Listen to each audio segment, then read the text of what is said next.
أتسبح، والله إني أتسبح. كم مرة تتسبح في الأسبوع؟ انتشر فيديو ان الدكتور عادل يقول لا تستحم كثيرا. انا ما قلت لا تستحم كثيرا، الله يسامح اللي كتب هذا العنوان. انا في الفيديو كنت اقول الناس لا تتسبح 3 4 مرات في اليوم لانه مو بزين. السبوح او الشاور يعني 3 4 مرات في اليوم يدمر الطبقة الدهنية اللي على الجلد وما يعرضك لحساسية واكزيما وجفاف بشكل كبير جدا.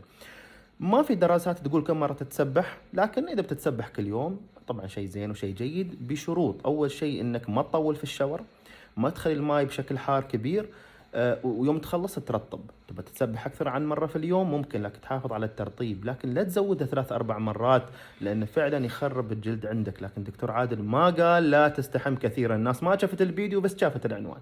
تسبح لكن اهتم في نفسك ولا تبالغ. اللي يتسبح في اليوم 3 4 مرات انت تقضي على الطبقه الدهنيه اللي فوق الجلد، تصاب باكزيما وتصاب بحساسيه، جفاف. وكذلك تضعف جهاز المناعه، الحواجز الطبيعيه، لان الطبقه الدهنيه اللي على الجلد تسبب في ترطيب الجلد، كذلك تحمي من دخول الميكروبات والجراثيم. فنحن نقول نعم السباحه والسبوح شيء جيد، لكن مو ب3 4 مرات في اليوم، هذا وسواس.